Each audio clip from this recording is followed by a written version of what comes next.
punya mentalitas yang luar biasa. Itu yang bikin mereka survive dan salah satu superpower dunia. Bagi saya termasuk 5 besar superpower dunia hari ini. Karena kalau zaman dulu superpower itu dihitung dari penguasaan sainsnya, kalau hari ini superpower kan dihitung dari kekuatan ekonominya. Pernah sebelumnya ada masa ketika superpower itu kekuatan militernya. Di abad tengah superpower itu pengetahuan. Tapi hari ini superpower itu kan ekonomi. Dan Jepang telah memiliki mental yang siap untuk menang ke sana. Yang pertama jelas kerja keras. Kalau di penelitian terbaru orang Jepang itu 9 hari bisa bikin mobil 1. Kalau di barat butuh 47 hari. Ya kan? Bayangkan semangatnya orang Jepang. Anak-anak sekolah praktikum itu bisa sampai jam 2 malam, jam 3 malam itu biasa. Kalian kuliah sak jam setengah wae kan wis gatel pengen nang Bali. Tapi anak-anak Jepang bisa berjam-jam, bahkan bisa sampai malam dan asik. Jadi tiap kali kuliah, tiap kali sekolah pasti bawa bekal. Karena lama mesti durasinya. Bawa nasi, bawa itu.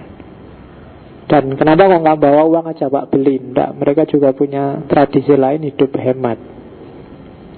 Jadi kerja keras itu yang bikin sukses. Ya memang tidak ada ceritanya sih orang sukses kok melempem. Kalau ingin sukses ya kerja keras.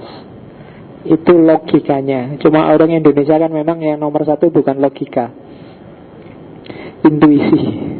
Jadi main, tenang aja Pak, kita tunggu aja gimana takdirnya Allah. Ngapain sih hidup kok? Kan kita selalu begitu. Tapi di Jepang enggak lah, kerja keras. Hidup yang masuk akal saja. Yang kedua malu.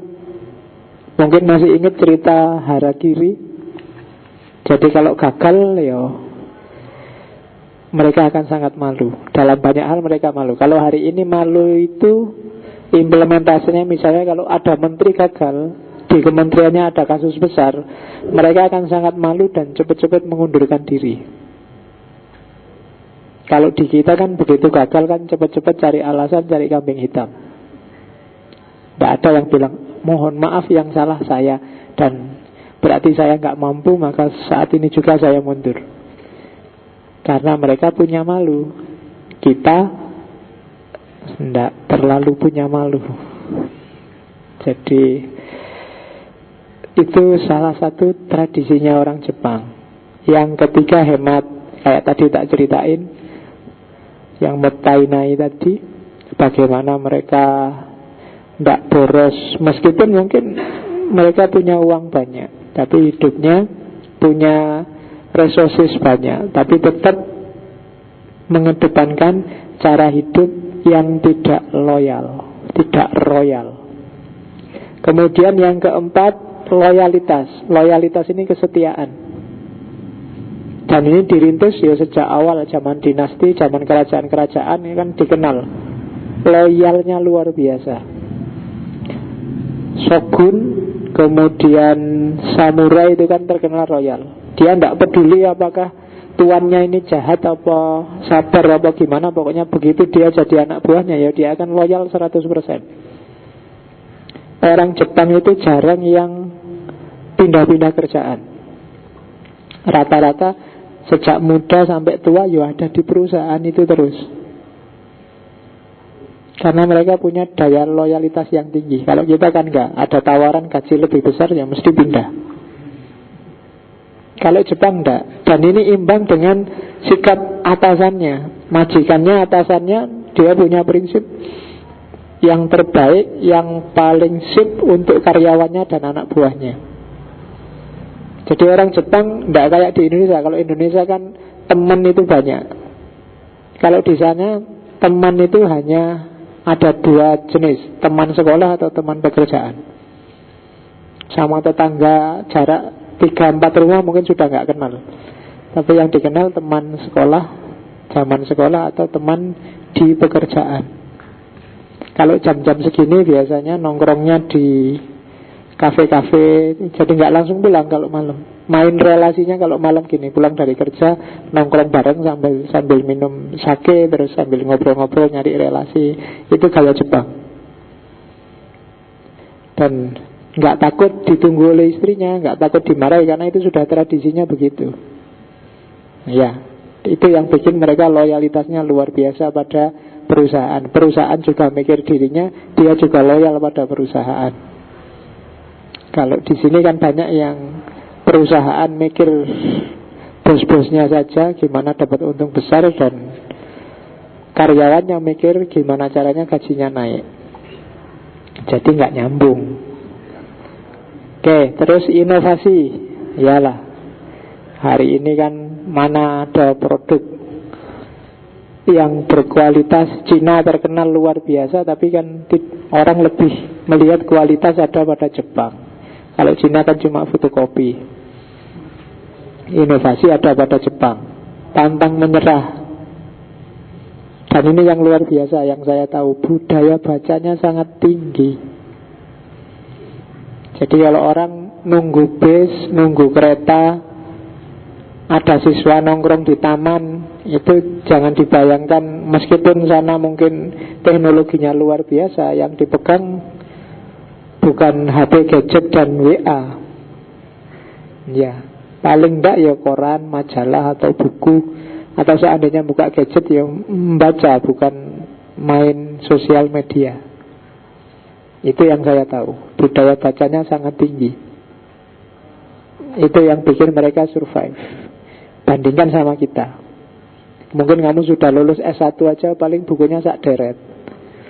Isinya nggak ada 10. Itu pun yang dibaca tidak semua. Ada yang beli buku dilihat sampulnya aja sampai kamar dibolak-balik, terus ditutup lagi, ditaruh. Karena nggak ada tugasnya dosen yang tentang itu, ya surat diwaca belas bukunya. Tapi kalau di Jepang budaya bacanya kuat. Itu yang bikin masyarakatnya gampang dipush untuk maju. Semakin orang wawasannya luas kan lebih mudah untuk dikandani, untuk dinasihati. Tapi semakin wawasannya sempit, semakin susah dikasih tahu. Karena dikasih tahu itu tidak enak. Merasa digurui itu tidak enak. Makanya biar kalian gak digurui, ya wawasannya harus luas. Jadi kembangkan budaya baca. Kerjasama kelompok juga harus kuat. Jadi kerjasama kelompok itu ada peribahasa, satu orang Amerika melawan satu orang Jepang. Itu satu profesor Amerika melawan satu profesor Jepang. Itu menang profesor Amerika. Tapi 10 profesor Amerika melawan 10 profesor Jepang, akan menang profesor Jepang. Karena mereka terbiasa kerja tim. Secara satu-satu mungkin kalah, tapi bareng-bareng kita kuat. Nah, itu visinya orang Jepang. Jadi mereka, makanya tidak terlalu banyak tokoh single individual yang sangat terkenal dari Jepang, tapi negaranya bisa maju. Jadi tokoh ini dari Jepang, tokoh itu penemu ini dari Jepang jarang. Tapi coba lihat produksi IT-nya, luar biasa. Bandingkan sama Amerika yang punya Steve Jobs, punya Zuckerberg, punya itu kan single-single fighter, single-single tokoh banyak. Atau Islam zaman dulu ada Ibnu Sina, ada Al-Farabi, itu kan single-single fighter. Tapi kalau di Jepang jarang kalian nemu itu. Makanya di Islam hari ini kan ya susah nyari yang kayak gini, karena budaya kerjasama kita lemah. Kita sudah pecah duluan gara-gara klan-klan tadi kan, kobilah-kobilah tadi. Kalau nggak bisa kerjasama ya majunya susah. Itu yang terjadi sama kita hari ini. Kerjasama kelompoknya lemah. Dan yang terakhir mandiri. Di antara budaya yang paling enak bagi anak mudanya sebenarnya Indonesia. Karena di banyak negara di luar itu seumur kalian ini hampir SMA itu banyak yang sudah mandiri. Sudah keluar dari rumah, entah berjuang gimana caranya bisa hidup. Kadang kalau kepepet beneran ya minta uang ke orang tua tapi nanti dibayar, dianggap utang. Jadi budaya semacam itu banyak hidup di luar, baik di Eropa maupun di beberapa negara Asia yang sudah maju. Kalau kalian kan kadang sampai S2 masih nunggu kirimannya bapak. Ya itu kan agak tidak enak diomongkannya, tapi ya kenyataannya begitu. Mau gimana lagi. Tapi kalau di negara kayak Jepang ini, anak mudanya punya tradisi malu. Jadi malu sudah seumuran besar gini kok masih minta. Nah, saya tidak tahu, kita memang agak kecil kemaluannya. Ya, jadi tidak terlalu besar. Kalau orang sana mesti sudah malu luar biasa itu. Tapi kan ya budaya itu kayak gitu ya. Di sini kan memang budayanya masih seperti ini. Jadi anak-anak bahkan sampai kawin kadang masih dompleng sama orang tua.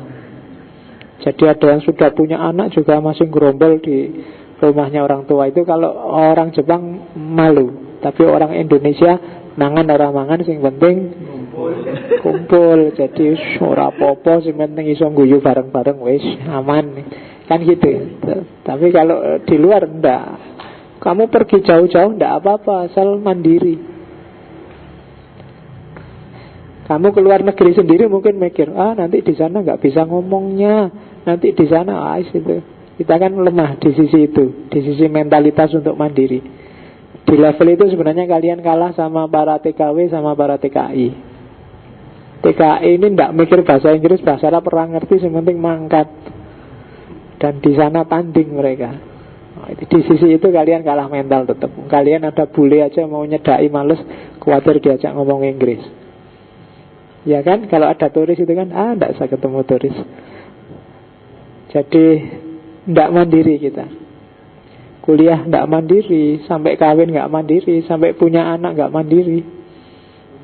Dan orang Indonesia kan cenderung punya visi, dia tidak ingin bahagia, dia tidak bahagia, tidak apa-apa, yang penting anaknya bahagia. Itu yang bikin susah. Jadi yang sini ingin gendoli terus, yang digandoli menikmati. Jadi akhirnya mandirinya lama. Tidak apa-apa bapak susah, yang penting kamu besok sukses gitu kan. Besok kamu juga gitu punya anak, saya tidak susah, tidak apa-apa, yang penting anakku sukses. Anakmu besok juga gitu, akhirnya tidak ono sing sukses kabeh. Iya kan, semuanya nanggung. Jadi besok kalau bapakmu ngomong gitu, sudahlah pak, sampean sukseslah dulu. Gampang, kalau saya kan masih lama umurnya, sampean sukses, nanti saya juga akan sukses. Jangan ada korban mengorbankan. Wis ndak apa-apa les, aku ndak sekolah ndak apa-apa, yang penting kamu sekolah. Yo nek iso ya bapak ya sekolah. Cuma karena sudah telat umurnya ya ndak jadi sekarang. Tapi besok kamu juga gitu, ndak harus pakai semboyan, ndak apa-apa, yang penting anakku besok. Yo kamu dan anakmu sukses dua-duanya. Itu untuk melatih mental mandiri. Jadi problem kita di Indonesia hari ini mental. Banyak mentalitas yang harus dibangun. Kita kebanyakan mentalitasnya mentalitas nuntut, tapi males kerja keras. Mentalitas tidak punya malu. Mentalitas hedonis, tapi kalau dibilang hedonis nggak mau. Padahal HP-nya tiap bulan ganti. Ya kan, baju nggak mau yang jelek. Sepatu masih bisa dipakai, merasa sudah jelek karena dianggap sudah out of date. Ya kan, saya punya teman dari Singapura itu, dia anaknya konglomerat luar biasa kaya, tapi HP-nya masih HP level-level Nokia 3310 itu. Suaranya masih tangting-tangting gitu, yang bikin telinga gatel itu kan. Yang kalau suara buanter lagi, enak-enak ngobrol suaranya buanter. Tapi no problem bagi dia. Kalau dia mau, dia bisa beli Samsung S12. Gimana ya? Lo maksudnya pesan khusus ke pabriknya Samsung buat aku sendiri yang ngono lo maksudnya. Kalau dia mau, tapi kan dia tidak pesan kayak gitu, dan dia melepaskan diri dari dukungan orang tuanya sejak muda. Jadi dan dia sukses dengan bisnisnya sendiri dan bisa. Yang itu jarang saya temukan di Indonesia. Indonesia itu biasanya mentalnya, seandainya muncul ide pingin bisnis pingin itu tapi manja. manja itu mungkin bisnis 2-3 hari, ini kok tidak ada yang beli, nggak ada harapan sukses, tutup kan mesti gitu kamu. Bubar mesti gitu. Nggak tangguh mentalnya. Jadi 1 bulan nggak laku-laku, terus nggak kejual, sudahlah berarti nggak jodoh, gitu aja kan teorimu. Jadi wassalam. Ya kayak kamu ikut MLM itu loh, suwe mensuksesi kan gitu. Kok ya yang presentasi kok enak banget, seolah-olah cepet jadi kaya raya sukses dengan MLM. Tapi ditunggu nggak nyampe. Kapan lagi bubar kan selalu gitu. Ya kan? Ya di samping memang kamu ketipu MLM, tapi sebenarnya menunjukkan mentalmu tidak tangguh. Loyalitas apalagi. Kebanyakan kita oportunis, milih yang menguntungkan dan menyenangkan. Itu bagi saya problem. Karena logika hidup itu kebanyakan bukan logika nyari enak, tapi logika puasa. Barang siapa mau puasa, dia akan ketemu nikmatnya buka puasa. Yang bisa menahan diri sebentar, dia akan menemu hasilnya dari menahan diri tadi. Kalau enggak, ya enggak. Rumus hidup kebanyakan itu. Tapi kebanyakan di antara kita enggak mau kalau disodori puasa. Sudahlah, enggak usah internetan dulu, baca buku dulu, enggak usah ngobrol dulu, ngaji-ngajilah sebentar, enggak usah. Tapi kan kita berat kalau disuruh yang kayak gini. Jadi kita tidak punya mentalitas puasa. Mentalitas kita adalah mentalitas pesta. Di Indonesia apapun jadi pesta. Bencana alam pun jadi pesta. Orang dapat musibah jadi pesta. Ya kan? Buktinya ya rame-rame pingin nonton.